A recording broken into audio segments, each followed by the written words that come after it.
wrong with your television set. Do not attempt to adjust the picture. We are controlling transmission. We will control the horizontal. We will control the vertical. We can change the focus to a soft blur or sharpen it to crystal clarity.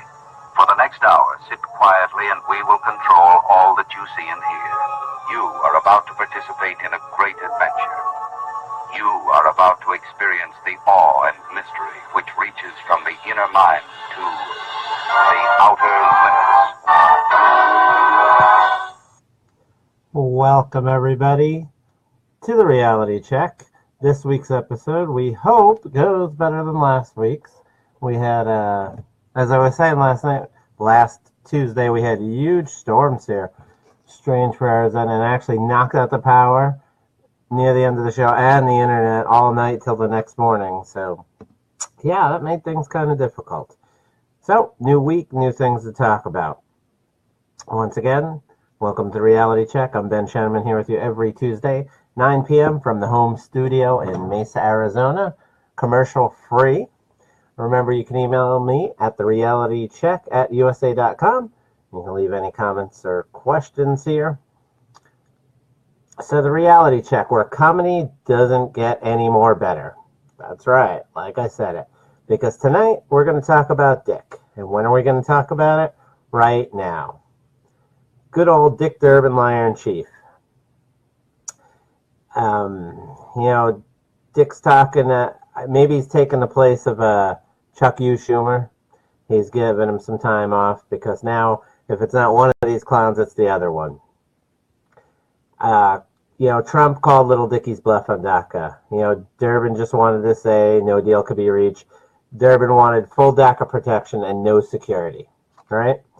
So that's what his goal was, to get full DACA protection. He wanted no security, and then they could do the same thing in a few years.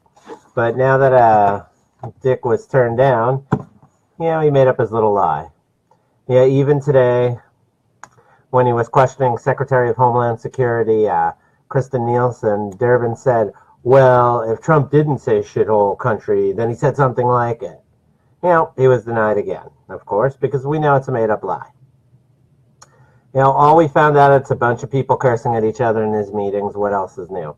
The problem here, really, it's where the Republicans go wrong. Fox News, a big problem in this area.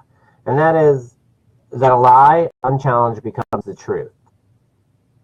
And when Durbin says Trump said this, and Trump said no, then you hear, well, if he didn't say this, he might have said that. And no, Fox News and Dickie Boy, show us the proof. If you were an honest man, I might believe you, Durbin, but we know Durbin's past. He'd rather fund 10 illegals that were convicted of crimes, felonies, than one soldier that's lost his or her leg. Durbin would eat candy all day, right? And then he would blame our government because he was eating at the local government restaurant, whatever they call their little cafeteria there. I'm sure it's not little, and I'm sure it's not cheap. And he'd blame the government. He broke his tooth and try to sue. Durbin would try to say a white person said something to Obama and try to hint that it was racism, and then he'd have to backtrack on it. Durbin would say the phrase chain migration is racist when Trump says it. But Tricky Dick has used the term chain migration without clamoring that there was any racist connotation. Durbin was happy to argue in favor of the policy, saying that it was a necessary part of the DREAM Act. Durbin claimed Obamacare would lower the deficit. Now, we already know Durbin has no credibility. Trump offered a merit-based immigration system, and the Dems don't want it. Just like your money, they want to tax you to death, put a tax on food, put a tax on health care, and then they use the money any way they want. Whether it's food stamps for people who refuse to work, and I'm not saying this is the majority of people, but who cares? There are enough people that are getting food stamps that have no interest in work, and there are people that get cash assistance that use it for drugs. Health care for illegals, and on and on. Then you can beg them to keep the crumbs that you have from your paycheck. If you can keep your own money, you could choose in how you want to use it. You can donate to charities and fund whatever you wanted. They say the word microaggression when you hit them hard with the facts. But I say Dick Durbin is a micro outrage, and he needs to be outed for the liar and fraud he is. You know, don't even agree to a maybe he's a liar until he's proven otherwise. He is just a liar until he's proven otherwise. You know, unfortunately, he has a huge history of disgusting behavior. Now, a really horrid story that was coming out last night from Riverside County Sheriff's deputies entered a house in Paris where a married couple was said to be holding 13 kids captive. Horrific scene, you know, foul smell, filthy. Three young people were actually shackled to furniture. Children were badly emaciated. I remember hearing that it was a 17-year-old girl called 911 early Sunday when she had escaped from the home, and she basically said all my brothers and sisters are being held captive. And it was crazy because one of the girls, they thought she was about 8 years old, and she was so badly emaciated she was actually like 14, which, horrible situation. And hopefully they get to the bottom of this quick, get these kids healthy, get them to homes where they can get some love and care, and hopefully live, a decent life. But what's, troubling about it is I was looking at some of the family pictures, and I looked at one time, even not too long ago, they had pictures in different, like, Halloween costumes and just, decent family pictures, like, everything seemed okay. And to be at this point, which it seems like it's been going on for a few years, that they were, abusing these kids and whatnot to this extent. And it's just sad, like, what really changed that? What made the snap? Or were they putting up that good of a front for a while? I don't, it's really hard to say what it is. I mean, only time will tell us, but pretty rough, pretty sad, and pretty shocking for police to see that. And I'm sure there'll be much more coming out on that one, but, that's pretty much just another sad story in a modern day America. On to our next thing. Let's see. We've gone from potholes in our lawn to shit stains on my sidewalk. Now, everyone remembers De La Soul, Potholes in My Lawn, good song. And we went from that to shit stains on my sidewalk. Welcome to San Francisco. San Francisco has a new poop map to show where to avoid human waste on the street. And this is real. You can look it up online, Google, Bing, whatever you want, you'll find it. I'm sorry to tell you, this is not something that yours truly has made up. So I'd make up something funnier than this, because this might be funny but sad more than anything else. A poop map. I mean, do they use poop emojis on it? At least get the kids involved in it. But a poop map to avoid human waste on the streets. So it's not even dog waste doesn't count on the poop map. Other questions we have, if somebody's a piece of shit, do they count on the poop map or no? Some scum that has kids and doesn't pay for his child support for a decade, does he count on the poop map? Like if he was standing in the middle of Main Street, per se, in San Francisco, would he count on the poop map? Probably not. But the fact that they are wasting town resources for this, one, shows you how bad the problem is. Two, shows you they don't care about your taxpayer money. A kid can't have a Happy Meal toy in San Francisco because that's no good, but you can check out the poop map. I couldn't make something up as bad as that if I wanted to. I don't even know where to go from there. That story just stinks. In our Jeff Fisher, a lot of people know him, NFL coach, who was funny. Firstly, he was involved in one of the biggest cheating playoff games ever, the Music City Miracle. That was a forward pass. Everybody knows it, when Tennessee played the Buffalo Bills. But besides that, Jeff Fisher just recently came out and said he was the coach of the LA Rams. And he recently came out and said that the LA Rams are as good as they were this season because he laid the groundwork for that. He's crediting himself. So those five-win seasons he had, or 6-win seasons he had, built the groundwork for this. He's about as delusional as Barack Obama, where Barack Obama his economy from 2009 to 2016 was like this, and now Trump's economy is like this, and there's, oh, I built that. Oh, that's on me. You hear his little, oh, yeah, that's because we did it. His little altar boys there. Ridiculous. Not even realistic. Sorry, but, you know, Jane Fonda, POS, Jane Fonda. She said that she didn't have the courage to speak up. Recently, I read an article about her, and recently said she didn't have the courage to speak up about Harvey Weinstein. You know, yet she had the courage during the Vietnam War to go in there to call our soldiers pieces of shit, just like her buddy Dick Durbin, and actually hang out with the other side. She had courage then, when bullets were flying and bombs were going off. But she didn't have courage now against Harvey Weinstein. You know, what else can we say about that one, right? Why is California was just named the capital of poverty in America? Why, you ask? Why is a state that has all the assets of, you know, ports where you can get tons of money in there, and businesses who want to keep their stuff by these ports, so big businesses in California, they have beautiful beaches, high real estate because everybody wants to live on the beach and there's not much beachfront property, great weather temperature wise, and yet the poorest state in America, the capital of poverty. It's all liberal policies. You know, when you just have no checks and balances, no budgets, and you spend money on criminal activity, it bites you in the butt and makes things worse. And, you know, let's see. What else do we have here? Crayola finally came out with their new color, Bluetiful, which I talked about, it was probably like 6 months ago. And man, the liberals were pissed off then, and still reading some of their comments, they're really pissed off now.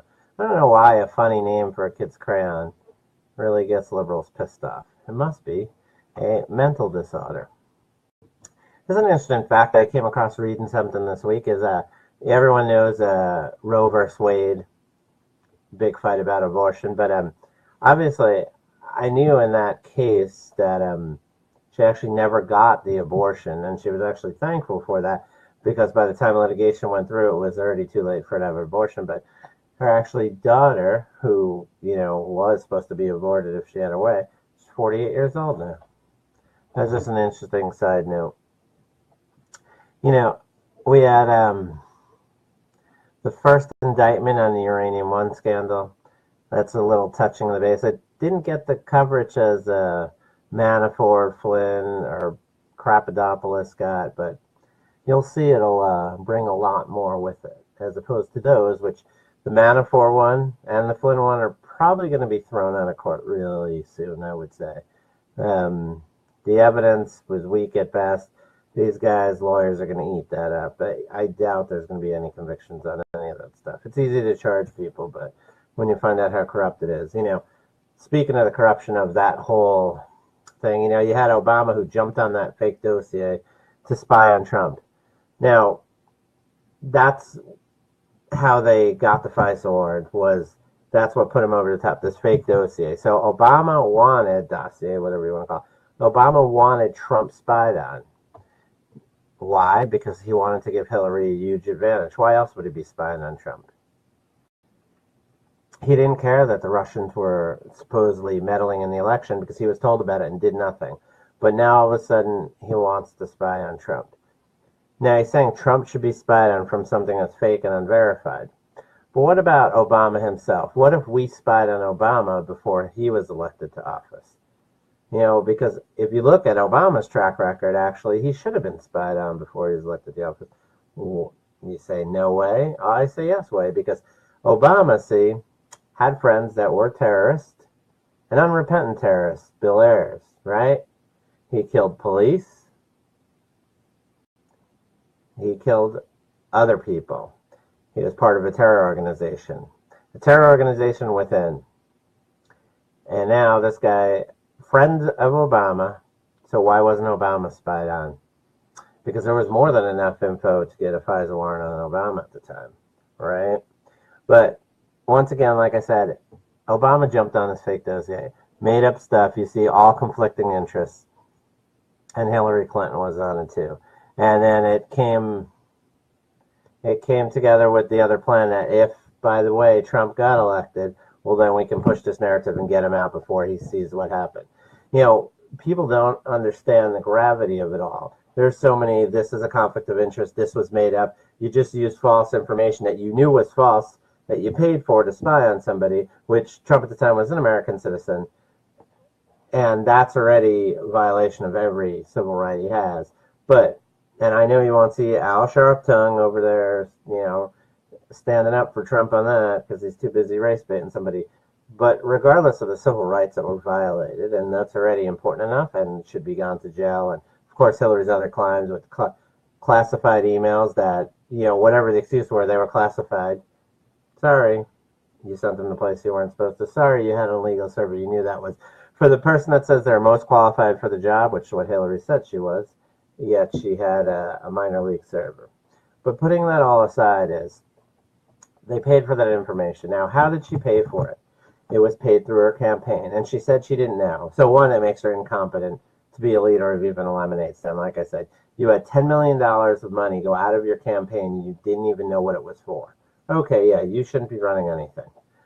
Now, put that aside. Another one aside is, the $10 million came from her campaign.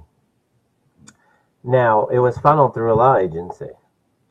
There was no mention that it was used to pay opposition research. There is your violation of federal campaign laws. So you can arrest Hillary Clinton for the national security issue of the emails. You can arrest her for campaign law violations. You can arrest her for dereliction of duty as far as Benghazi. You can arrest her for campaign fraud as far as her and Obama spied on Trump, which Obama can be arrested for that too. Many of things, take your pick. And no, you can't arrest her for being the scum that she is, because that doesn't violate a law, but everything else I mentioned is just the tip of the iceberg, as more will come out. We all know that.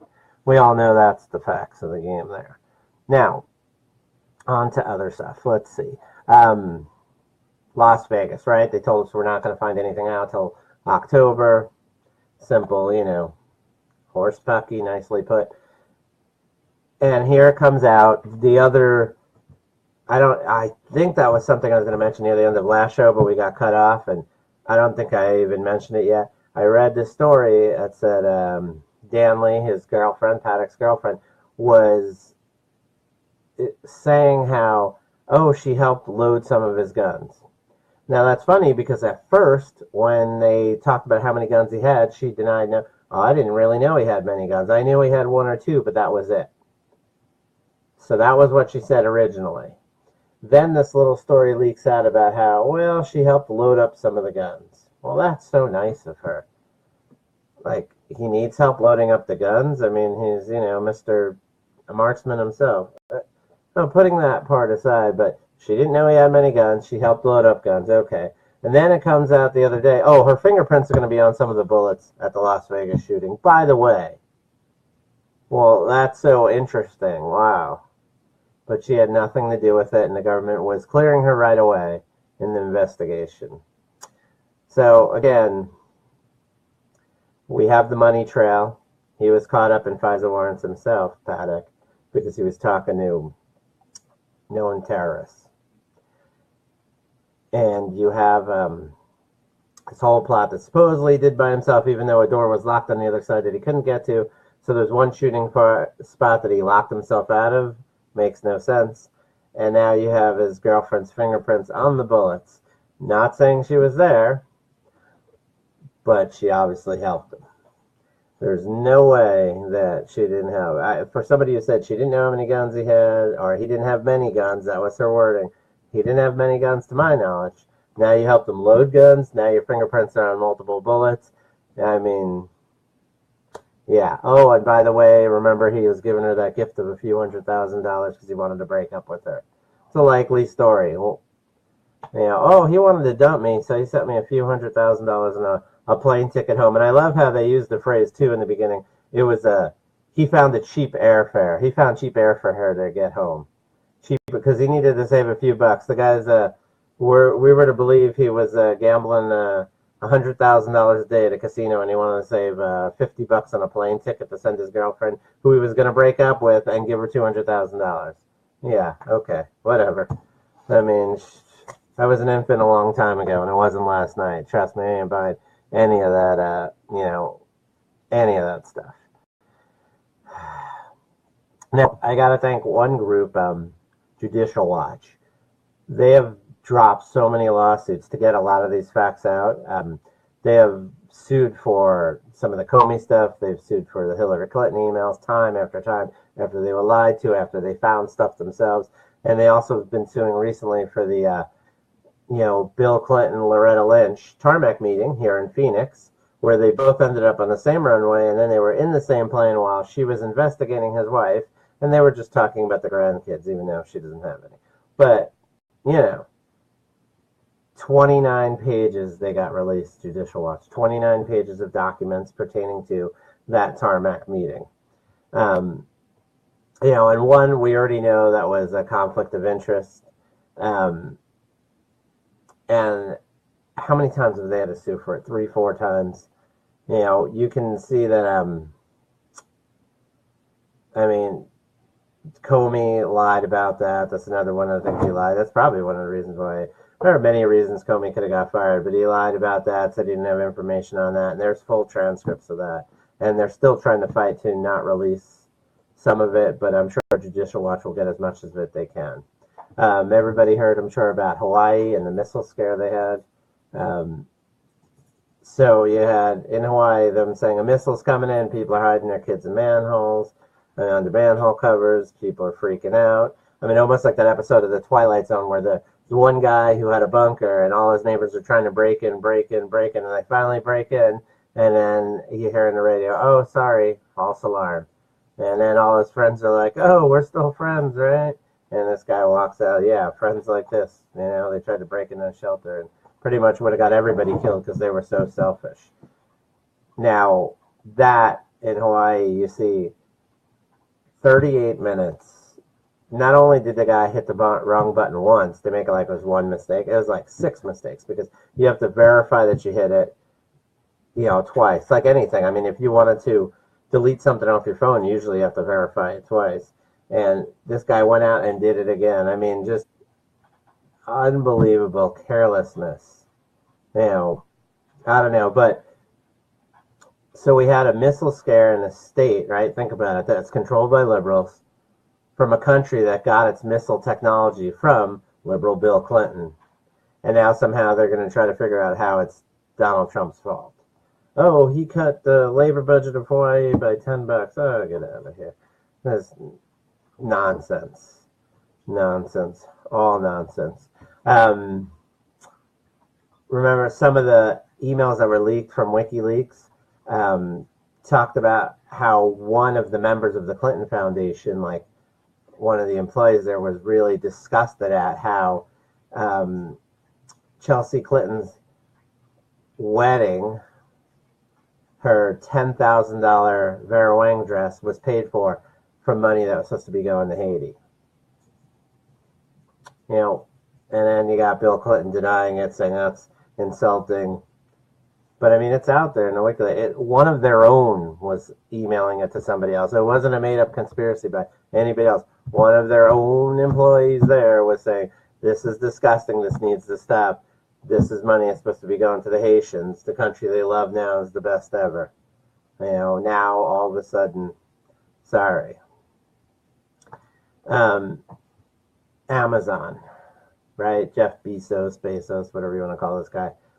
$33 million he gives to the Dreamers. Yet, how many of his employees barely make minimum wage? Do these people ever look at themselves in the mirror? What about the dreamers in his company that dream to make a good living, that work hard and help his dream come true of being the richest man in the world? And yet, all that money, it could be, That's funny because they talked about that with Walmart all the time. How many Walmart employees are on food stamps and blah, blah, blah, blah, blah, blah, blah, blah. And here is their buddy, and now all of a sudden, not a word. Not a word. While many Amazon workers are on food stamps, nobody seems to care that the company owner has $33 million extra dollars to give away. Nobody cares, right? Whichever. Now, let's see. Shall we move on to the lighter side of life? Like Monty Python, I could sing doo-doo, doo-doo, doo-doo, doo-doo, doo-doo.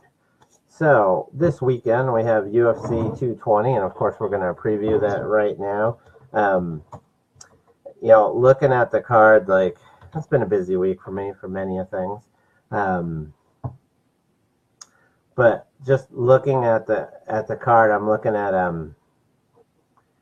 the fights. Of course we got the two on the top of the card that are really good fights.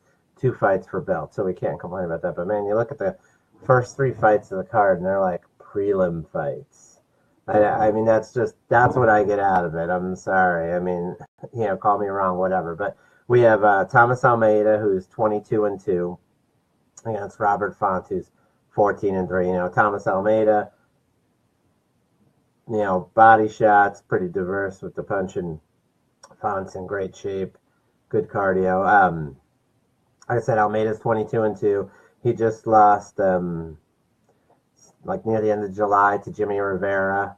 And then he lost to Cody Garbrandt 2 fights before that. So he's lost 2 out of his last 3. The Garbrandt one, Garbrandt, was unbelievable at the time. And Jimmy Rivera is a quality opponent. So as far as that, we can't knock him too much. But still lost 2 out of his last 3. He hasn't really beat Yves Jablon. I don't know. He hasn't beat any real names. Really that are noticeable names recently. Like I said, 2 out of 3. He lost the decision to Rivera, and then he got KO'd by Garbrandt in the first round. Just no big names, nothing to get you super excited. And then of course, Rob Font, like I said, 14-3. He lost his last fight to Pedro Munoz, and that was in October, like Halloween week. He's won 2 of his last 3, but he lost to John Lineker before that. So you see, kind of like these guys are, about the same area. Nobody's beaten any big name fights. I don't know. I see Almeida winning this fight. Nothing exciting. A decision win. It could be a good fight. Sometimes fights like that, turn out decently. But I don't know. Nothing that's getting me real excited there. It just seems like a prelim card fight. To me. But I could be wrong. And then the next fight, not much exciting there neither. You have Gian Villante, who's 15-8, versus Francimar Barrasso, who's 19-5. Gian, he's power puncher, and Francimar Barrasso, he's got KO power, ground and pound kind of guy. Neither guy would, I don't know. Villante's lost 3 out of his last 4. He's lost to Latifi. He's lost to Mauricio, Shogun Rua. He's lost to Patrick Cummings. So it's basically nobody that you heard of he's beaten. He's, just nothing exciting there, sadly. And then you have, like I said, Francimar Barrasso, and he's not much better. 19-5, like I said. He's lost 2 out of his last 4. He had 1-0 contest. One of his last wins got overturned because an illegal, headbutt. No exciting names, really. You look down at the guys who he's beaten. Nobody there. It's the top opponent. Another one. I was going to say, Villante, 2nd round, KO. Just neither guy excites. I'm sad. Usually it's more exciting to talk about the UFC, and it will be later on in this card. But as far as these first few fights, it's kind of just pretty. I don't know, disappointed in seeing this on the card. It's we expect much better. I mean, the card's to have one fight maybe, but no, just 3 fights like this is rough, really rough. So now next fight is Calvin Kattar, and Calvin is 17-2, and then he's fighting Shane Burgos, who's 10-0. And I don't really know much of anything about Kattar. I don't think I've ever even seen him fight. Now I know a little bit about Shane Burgos, finisher. This dude's he's fought 3 times in the UFC. He's 3-0. He's 10-0 in his career.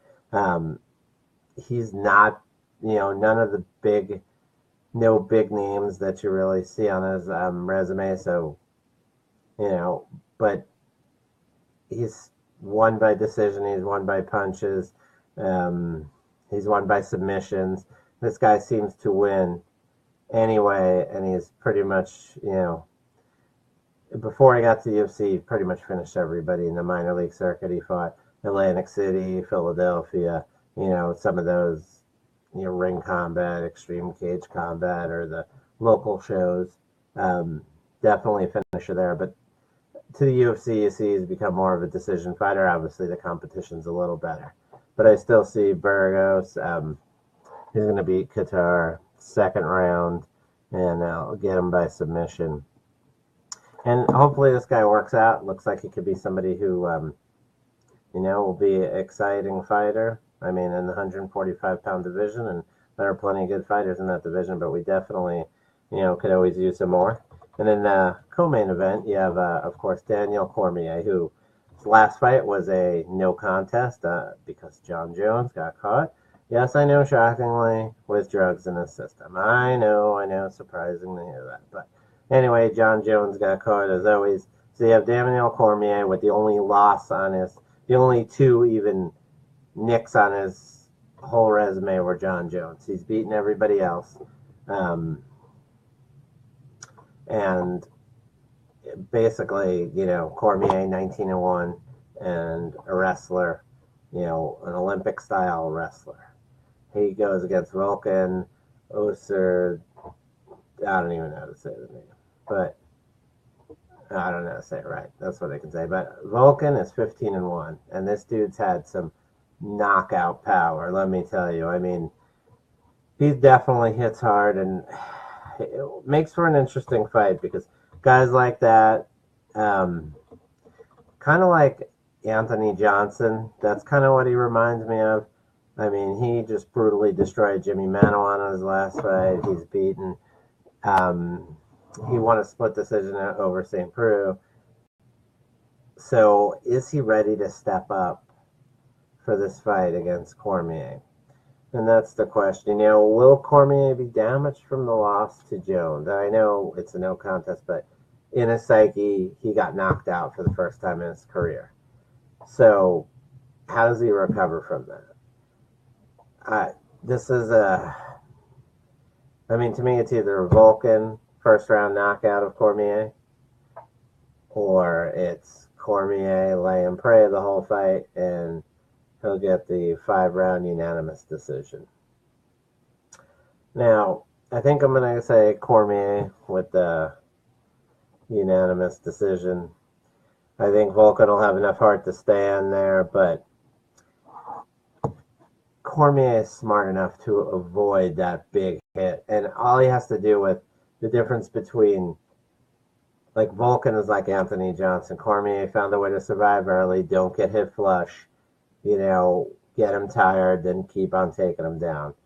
And the difference between, like, the Anthony Johnson and Volkan compared to John Jones is John Jones, he doesn't hit as hard necessarily, but even if you get past the first round, he'll be coming the second round. He'll find a way to hit you. With Volkan and Anthony Johnson, if you can survive that first round, you've not negated their power. You got to be smart about it, but you've definitely definitely switched up the fight to where it's it's getting to your advantage more and more every minute that goes by. Um, Vulcan, interesting enough, was arrested in November, charged with aggravated battery, and I think one of his pre-trials was like last week, unless they got it postponed or whatnot. But interesting little side note for him. But like I said, Daniel Cormier, I'd say unanimous decision, and he continues on being the champion. And from there, I don't know who else he would fight. I don't know why. Maybe he'll step up to heavyweight, or maybe he just decides he'll retire. And the main event, of course, will be a really exciting fight. Just, you have Stipe Miocic, the champ, and he's 17-2. He's beaten, he hasn't fought actually in 8 months. Last time he fought was Junior Dos Santos, which was no test. He beat Overeem the time before that, and that was only 1 round. He knocked out Overeem, but I mean, just amazing. Like, Overeem had him, hit him, and he had him stumbled. He had him wobbly, and then Stipe found a way to just gain his wits enough to move out of the way, because Stipe is really quick striker, and he got Overeem and put him out. And he's facing Francis Ngannou. Now, Ngannou, 11-1. Of course, we know power. Francis just fought recently. He just fought Alistair Overeem. And of course, that was like when somebody hits a home run and they say it's still flying. I mean, that was the shot that Francis hit Alistair Overeem with. I mean, unbelievable. He's won, I think, 10 in a row. Like I said, minute 42, just destroyed Overeem. He blew him up with that punch. Francis, I haven't seen a guy hit that hard, like just the power of it and what it does to somebody's body since Shane, oh my gosh, now I'm going to have a brain fart live on air. Oh my gosh, what am I thinking of? The linebacker from the Bills. Is it Shane Conway? Oh my gosh. I better go. Shane Carwin, that's what I was thinking of. Shane Carwin. So, I haven't seen anybody hit as hard as Francis except for Shane Carwin. Shane Carwin, actually, coincidentally, funny enough, huge puncher. I mean, just the power he had. I saw him like hit Frank Mir and knock him up off of his feet before he fell down. And that's exactly the way Francis was when he hit Overeem. Overeem went up, and Overeem is a huge dude.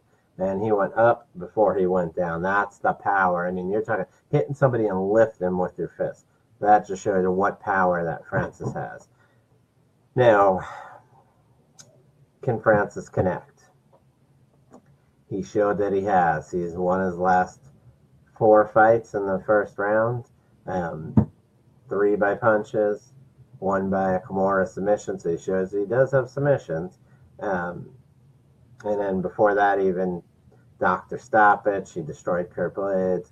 I mean, he's won 6-0 in the UFC, Francis. This is a tricky fight for me, and I think it's hard to doubt Miocic. He's just always showed you he has heart. I like him. I liked him since he first started. Francis is powerful, and the one thing we don't know, the big question mark in this fight is, what happens if Stipe makes it to the 3rd round, and the 4th round, and the 5th round? Is Francis going to be tired and not doing anything and not have much power, and Stipe can work him that way? I think, though, what it comes down to here for me is, and I know some people don't, I'm not going to say ring rust. Some people don't believe in that, and I understand that. And I understand that in fights, like Dominic Cruz is a huge believer in no ring rust. And I understand that at that weight class, because he fights, in the low weights, that, if you're not sharp early, you can work it out and get into it. It takes maybe 2 rounds to get into it. It's like anything. You're coming back from injury as a player in any sport. It takes you a little bit of the game speed to get to that game speed, because practice is not game speed, no matter what you do. And that's what I kind of see here. I see Stipe is going to take that round or 2 because he hasn't fought in a while. And I know it's not a huge layoff, but, it's been a while. I mean, in the last year, he's fought 1 round, right?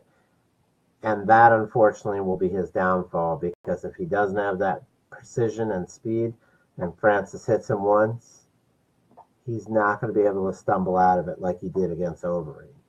Francis will put him out. And that's what I see. First round knockout for Francis, new champ. And these guys, I'm sure at one point will rematch, and it can be different there, depending upon how Francis develops. But I think Stipe can get that belt back at one time. But I think right now, coming off that layup, and Francis is just going to be swinging for the fences. One touch, he wobbles him, and Stipe's not recovering like he did with Overeem. Stipe does get hit, and that's what I see Francis taking the belt. So there's your 220 UFC preview, a free paper tear in the background there. Let's see, what else do we have? We have NFL. We have to cover that, definitely. So more than the games itself in the NFL. Now, I'm not going to talk about protests and all that nonsense. And yes, the Browns are the Super Bowl champions because they self-identify as that. We know that already. But just throughout the year, and I talk to my neighbor all the time about this. We talk about my neighbor Jeff. Like, the coaching is so just putrid. It's just putrid in the NFL these days. I personally think that I can be an NFL coach, and I'm not saying the X's and O's, but just the time management, the decisions on the sidelines in the game. I'm not talking about running practices, but you put me in the game to coach, and I would do better than these guys. I mean, I don't even understand, like, the stupidity. Like, for instance, so Atlanta plays Philly, and Atlanta gets near the goal line near the end of the game, and then they have dynamic running backs run the ball, get it to the goal line. You're going to push it in. You have, you know what? You have a big quarterback that can also do a quarterback sneak. The Patriots do it all the time. Learn from that. First play, pass. Second play, shovel pass. I don't even. It was ill-advised. It was just horrible design. Defense was on it. Then it's 3rd and 8, right? And there comes the old 6-yard route. Like, I don't understand. You're not on the other side of the field where the DB might bite a little and go down the field. You're at the goal line. There's not really much other place they're going to go. So if you run a 6-yard route, when you have 8 yards to go, chances are you're not going to get it. So then it's 4th and 2. And there was, it was just, they had no real play. I mean, I don't know, it was like a rollout, or I don't understand. Like, I don't understand. Like, they had no real play to finish the game. I mean, you got to have a better conceived play than that, where you have 2, 3 check down options. You have a running back come out the back. It's like they have 2 guys in route, 1 guy on the other side of the field that you're not going to throw it to. Like, they're going to cover everybody. I mean, there's not much room to cover. Like, I don't understand. It's not like you can just send your receiver down the field and chuck it over their heads because you're too close. It's hard to score when you're that close. It makes it harder in a way, especially if you're not running the ball. And then I didn't understand. Let's see. There were so many. My annoyance of just reliving those games sometimes gets to me. So the Minnesota-New Orleans game.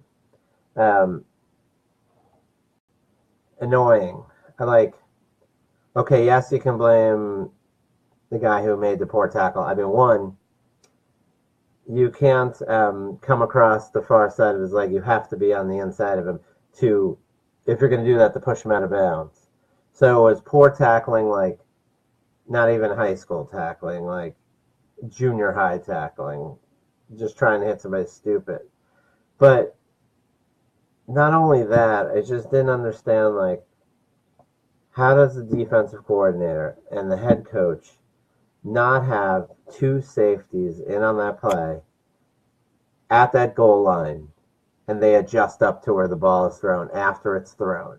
So nobody is getting past that goal line without getting these 2 guys involved. Like, how is there nobody behind him. I can't even fathom that. They had no other play but to go for the end zone. Like, if they had, you know, that catch and he gets tackled, it's worthless. So I don't understand how you get beat by that play, how you have nobody, no safeties standing at that goal line. And if it's one of those big, long Hail Marys that's going in the end zone, then you have your coverage there. You already have two guys plus whatever they're putting in the end zone, plus all your DBs. Or if it's something that's short like it was, I mean, your guys come up and tackle them right away. I mean, because that wasn't even a good play by the Vikings to win a game. I mean, that's a play that would fail, well over 90% of the time, even if caught.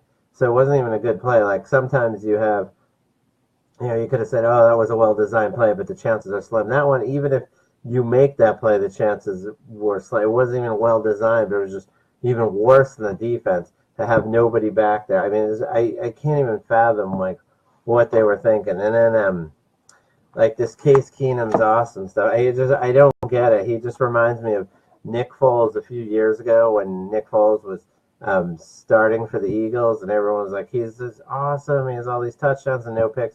He just gets lucky, and most of his mistakes get covered up by something else. And that's the way Foles was that year, and you saw the next year when he got the starting job, he sucked. And Case Keenum, I know he's playing okay, but I mean, these people are just getting crazy about Case Keenum, this and that. Here was a guy when the Vikings were up 17-0. He took an ill-advised sack that pulled him out of field goal range that made a game that was, 20-0 would have been, a lot better. I mean, it would have put that game out of reach, obviously, almost at that point, especially with the Vikings defense, even though New Orleans is on the other side. But I mean, that, 20-0 makes this a lot easier. And he took that sack. That was a hard one. And then the next drive, so now here comes New Orleans. They finally score. They have some momentum. And it's like, man, if you could just shove a touchdown or even a field goal back in their face, you quell some of their momentum, New Orleans, and you could stop it. But what happened? Case Keenum throws like one of the worst passes I've ever seen, like just a duck in, like, not even a 50-50 ball, 50-50 where everybody has a chance to get. It was more like 70% New Orleans had a chance, and his team might have a 30% chance of getting it. And he throws that pass up, gets picked off, and of course, back in the game is New Orleans. And then, I like Sean Payton, but man, he had a horrible. He had a bad season this year. I mean, he is one of the just horrible season this year. Not only other games that I watched, he made bad decisions. Obviously, the last play, like I talked about, how do you not have two safeties at that goal line at least? But both his challenges in the game were just poor. Like, I don't understand. The first one, it was called a catch on the field, and there was no evidence at all to overturn that. I mean, so when it's called one way on the field, you actually need something above above and beyond just neutral. You need to, you needed to see that ball hit the ground. And you couldn't see any of that clearly. So if they called it not a catch, it could have stayed that way. But the fact that they called it a catch was, definitely staying that way because you didn't see anything to overturn it. To waste a challenge and a timeout when you were trailing, especially, and that play was silly. And it just, I don't know. Both challenges were poor to me. And the Pittsburgh game, the onside kick, I did understand that. You had enough timeouts. I mean, one, I know without Ryan Shazier, their defense wasn't that good, but still, you just push them down and you tell your defense, you got to win this. You got to do it because the onside kick was poorly executed. But two, your chance of getting there are little to none. And then they don't need to do anything. You're not challenging them. So all they had to do is sit there, do nothing, and kick a field goal. And now they've made the game even worse. Whereas, and that's what you lost by that field goal. Whereas if you kicked it down to their field, even if they had a first down, they would have had to get two. And you knew they weren't going to take many chances. They were in their side. They have Blake Bortles as their quarterback. They weren't going to take many chances. They were going to probably sit on the ball, bide their time, and hope their defense could, do it. And your offense would have a chance to not even have to go 80 yards, to win a game. It was just ill-advised, not with the numbers of it, And then at the end of the game, the last play. So Pittsburgh needs to recover an onside kick and score a touchdown. It's very rare that happens. Onside kick, getting it back is hard enough, and most of the time it's bounced off somebody, your guy falls and it secures it, but to actually pick it up and run all the way is very rare. I don't remember the last time I seen an NFL. I did actually see it one time live at Sun Devil Stadium. I saw it was actually when Matt Leinart and Reggie Bush were actually at USC. They were actually killing ASU. I know, hard to imagine, but they were beating ASU by actually it was almost 4 scores at one point.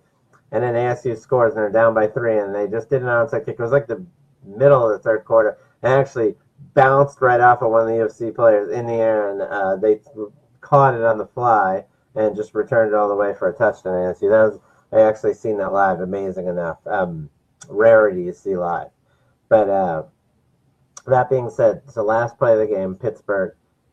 That's what they need to do. They need to find a way to hit it hard off somebody's hand, or bounce it, maybe it flick up, maybe it bounce off, hit somebody's hand, and you catch it on the run, or at least get a chance where you can flip it back to your teammate. Something, right? What was the last play? You don't even understand. And the announcers never really even addressed it. They kicked the ball hard up the middle, so it went past the first line of guys. So then the other guy who's behind him can cleanly field it while he has all his blockers. And all he needs to do is lay down on the ball. It was like, I don't even know, did they quit?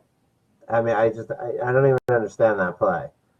What was the point of that? I mean, you had to get a little bit of hope, finally, to have a shot. And then you just do that kick. I don't even understand it. Makes me, I just think about it. I'm not even a Steelers fan. I'm a Giants fan. So, yeah. And, yeah. Now, let's see what else we have today. Dun, dun, dun. Apple. We all know they're a communist organization, Apple. The products they make are junk. I'm sorry to tell everyone. I know some people like them because they all sync up and whatnot, but in general, they're junk.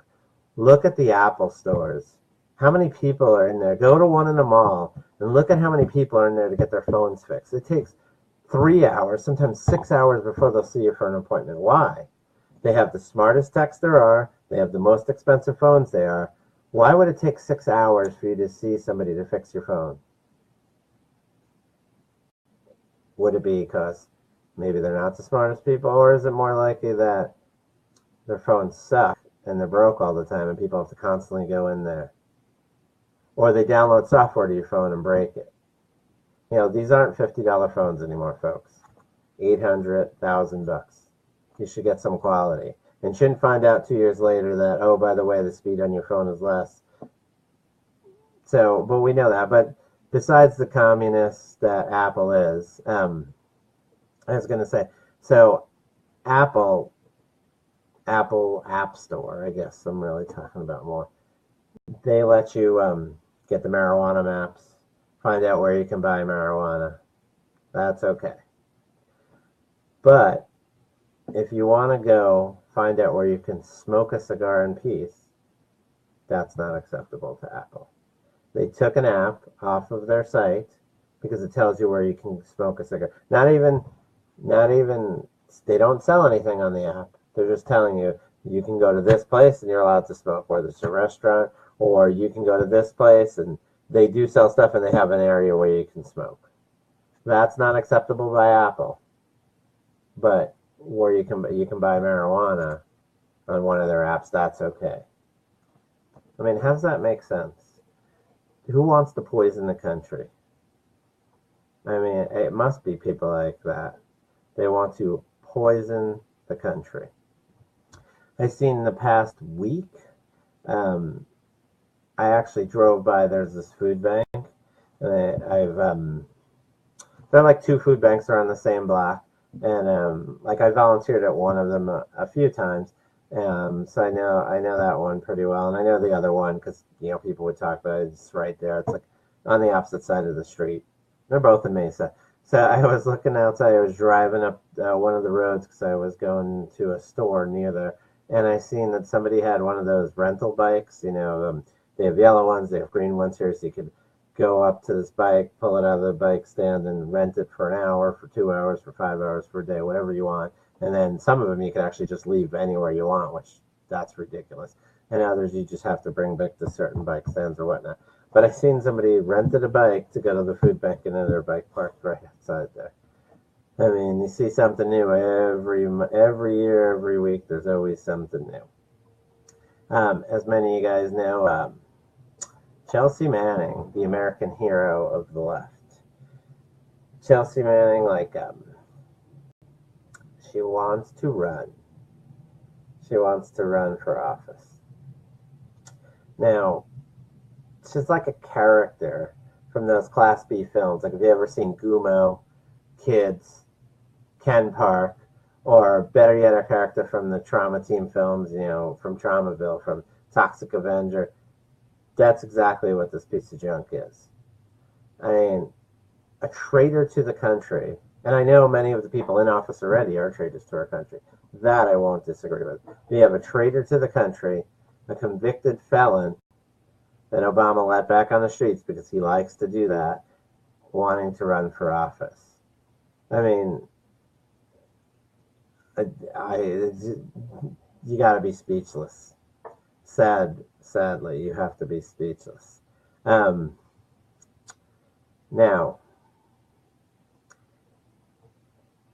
I mean, you just got to be speechless on that. We went over last week. I don't know if we got it in our notes before the show closed last weekend. There was a fire, obviously, at Hillary Clinton's house. Surprisingly, as people are starting to get arrested around her, there's a fire at her house. Now, it's not the first fire, it's not the second, but it's actually the third fire.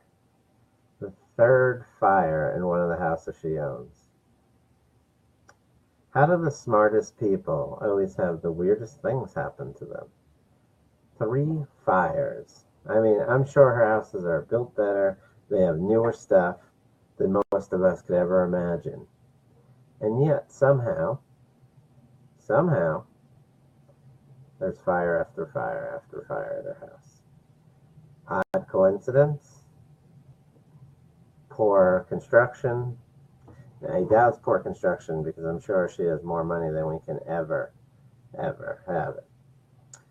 And, we have to issue our award out to a fellow New Jerseyan for Actor of the Year. Cory Booker.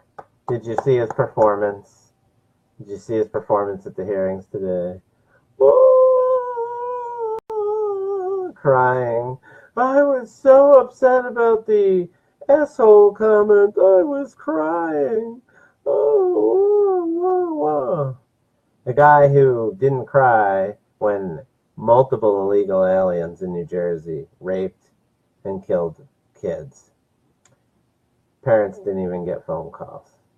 When people were mugged on the streets from his bad policies in his poorly run town.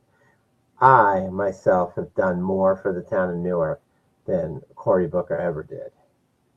I probably cleaned the streets more than he did over there. Elmora Avenue, I'm sure I made stuff neater there. I'm sure I worked with the police when I was there and helped cut down crime. What did Cory Booker do? He brought crime there. He brought it back to the shithole that it was a long time ago. Yeah, shithole. Trust me. What did Cory Booker do? Nothing. But now he's crying over a word. I love it. The people who couldn't care less if their neighbor got murdered from their bad policies, that doesn't offend them. People getting attacked on their own streets doesn't offend them. But a word that Trump didn't say, and they're crying. And then I'm sure this week they'll talk about the government shutdown before I get out of there. And that's all in Democratic hands. See, at the end of the day, we have to fund our stuff. DACA, no DACA, has nothing to do with that. I'm sorry to tell you, the dreamers are the people that are here in America. Our kids are the dreamers and the ones that we want to have a successful life. And now we're going to hold up everything for people that aren't here legally. And you can say no fault of their own. That's fine. I have no problem working out a deal for that. But it is down the list. America first. It's not a racist statement, it's reality. Your kids should always come before your neighbor's kids. I'll help my neighbor's kids out all I can. I'd never want to see them get hurt. I'd volunteer my time, my finances to them, but not going to buy my neighbor's kids toys when my own kids are starving to death. Sorry. And that, my friends, that's the reality check. See you next week.